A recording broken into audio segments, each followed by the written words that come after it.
Nearly 1 million years ago, on a wild and restless earth still trembling from the march of glaciers and the shifting of seas, two children were born in a tribe of tree-dwelling primates.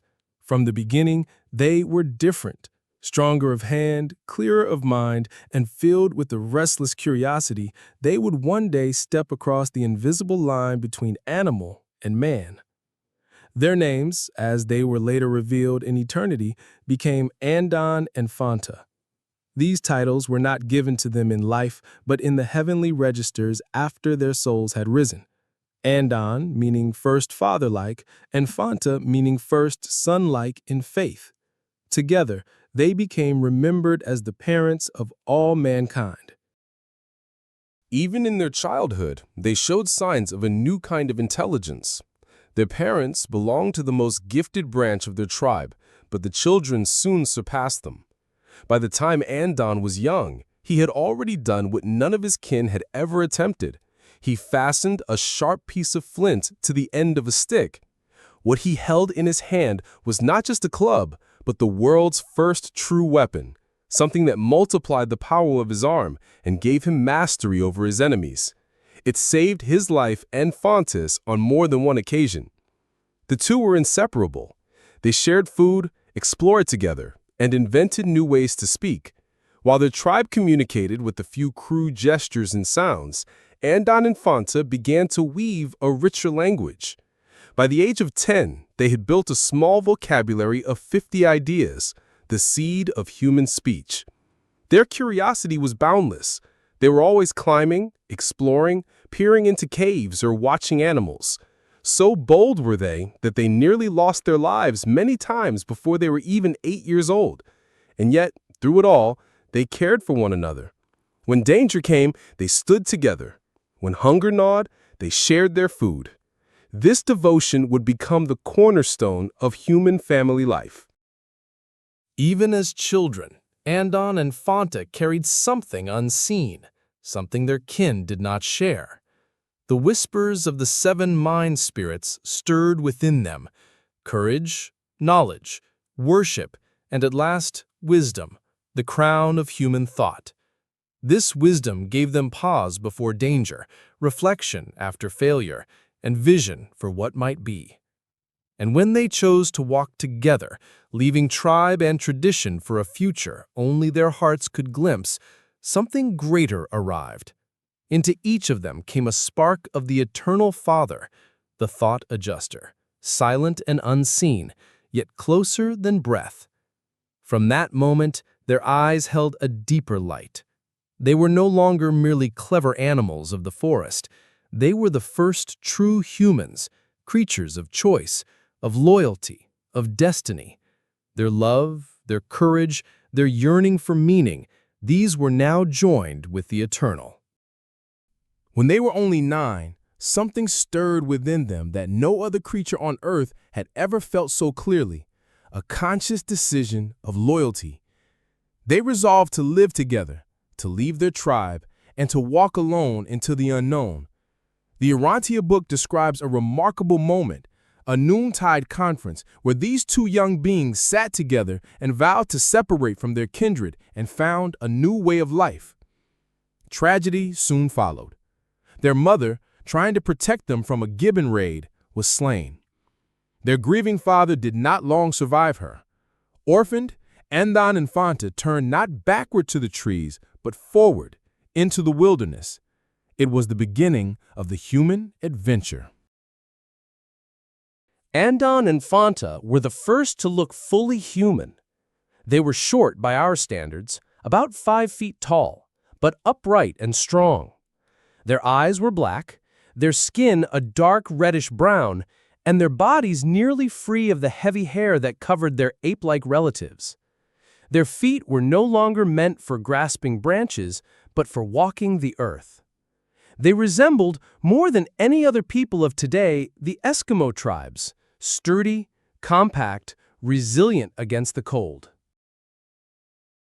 The earth was locked in the chill of the Ice Age. Cold winds swept across the steppes, glaciers pressed from the north, and their little band was hemmed in by mountains, seas, and ice. Out of this hardship came invention. One night, Andon struck flint against stone, and sparks leapt. Fonta gathered dry tinder, an old bird's nest, and after many attempts she nursed a flame into life. Suddenly, fire roared before them, not from a lightning strike or burning tree, but from their own hands.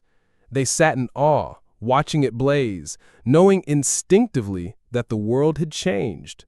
For the first time, fire belonged to humankind.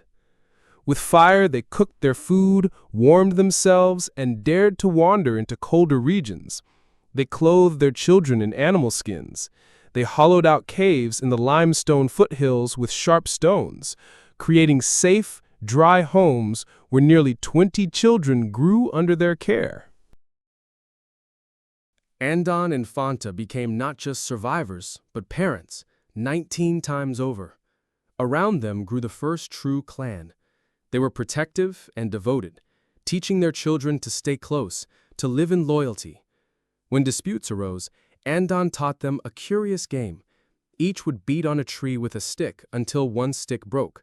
The unbroken stick proved the winner, and so the quarrel ended without bloodshed.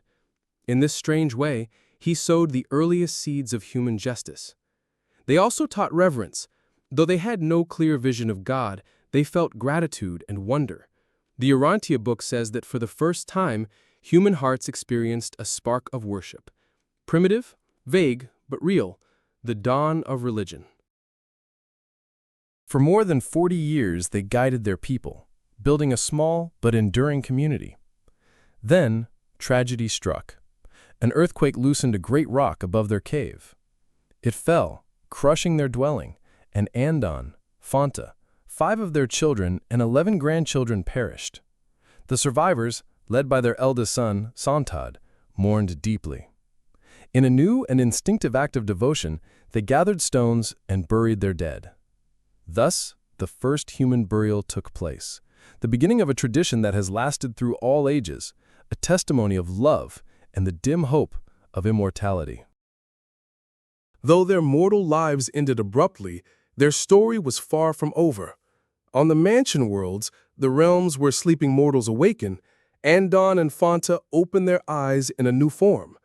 They were embraced as the first 2 of Earth's long human line, the pioneers of will and faith. On Jerusalem, the capital of our system, they fused with their thought adjusters, the divine fragments of God within them. This made them eternal citizens of the universe. Several of their children, including Sontad, also achieved survival and joined them. Today, Andon and Fonta live not in some distant heaven beyond reach, but close to us in the Urantia worlds. They serve on the first mansion world, welcoming newcomers from Urantia, greeting their countless descendants as they awaken from death. The Urantia Book tells us that they even wished to send greetings back to Earth at the time of the revelation, but such contact was not permitted. Still, their legacy is here, in our blood, in our mind, and in the spirit that calls us ever upward. Andon and Fonta are remembered not only as our genetic ancestors, but as symbols. They were the first to love each other with loyalty, the first to decide to walk a higher path, the first to strike a spark of fire, to build a home, to clothe a child, to bury their dead, and to wonder about the unseen powers of the universe. In them, we see the seeds of everything that followed: family, society, invention, worship, and hope. And though the ages have buried their bones beneath forgotten stone, their lives blaze across eternity. The book tells us that they will one day stand before us again, not as primitive cave dwellers, but as ascendant beings, waiting to greet the long caravan of humanity when we at last follow them into the higher worlds.